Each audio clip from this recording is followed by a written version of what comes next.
Mark chapter 7. The Pharisees and some of the teachers of the law who had come from Jerusalem gathered around Jesus and saw some of his disciples eating food with hands that were defiled, that is, unwashed. The Pharisees and all the Jews do not eat unless they give their hands a ceremonial washing, holding to the tradition of the elders. When they come from the marketplace, they do not eat unless they wash. And they observe many other traditions, such as the washing of cups, pitchers, and kettles. So the Pharisees and the teachers of the law asked Jesus, "Why don't your disciples live according to the tradition of the elders instead of eating their food with defiled hands?" He replied, "Isaiah was right when he prophesied about your hypocrisy, as it is written, these people honor me with their lips, but their hearts are far from me.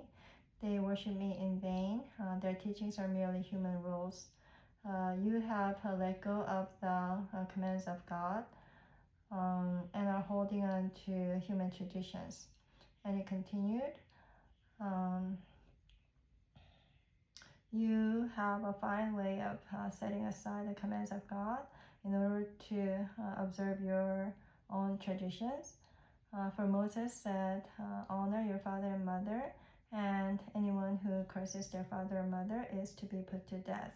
But you say that if anyone declares what might have been used to help their father or mother is korban, that is devoted to God, then you no longer let them do anything for their father or mother.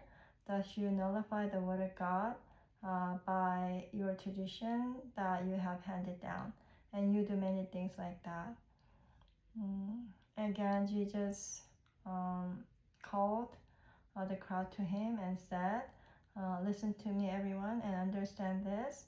Nothing outside of a person can defile them by going into them. Rather, it is what comes out of the person that defile a person."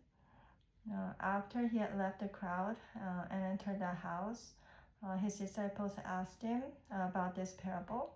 "Are you so dull?" he asked. "Don't you see that nothing that enters a person from the outside can defile them? For it doesn't go into their heart, but into their stomach, and then out of the body." In saying this, Jesus declared all food clean.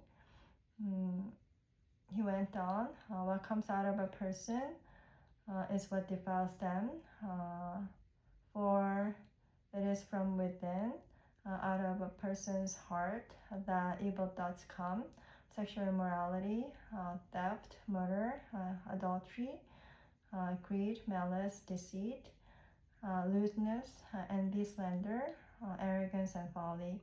All these evils come from inside and defile a person." Jesus left that place and went to the vicinity of Tyre. He entered the house and did not want anyone to know it. Yet he could not keep his presence secret. As soon as she heard about him, a woman whose daughter was possessed by an impure spirit came and fell at his feet. The woman was a Greek born in Syrian Phoenicia. She begged Jesus to drive the demon out of her daughter. First, let the children eat all they want, he told her, "for it is not right to take the children's bread and toss it to the dogs." "Lord," she replied, "even the dogs under the table eat the children's crumbs." Then he told her, "For such a reply, you may go. The demon has left your daughter." She went home and found her child lying on the bed and the demon gone. Then Jesus left the vicinity of Tyre and went through Sidon down to the Sea of Galilee and into the region of Decapolis. There some people brought to him a man who was deaf and could hardly talk, and they begged Jesus to place his hand on him. After he took him aside away from the crowd, Jesus put his fingers into the man's ears.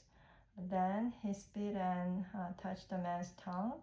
He looked up to heaven and with a deep sigh said to him, Ephata, which means be opened. At this, the man's ears were opened, his tongue was loosened, and he began to speak plainly. Jesus commanded them not to tell anyone, but the more he did so, the more they kept talking about it. People were overwhelmed by amazement. He has done everything well, they said. He even makes the deaf hear and the mute speak.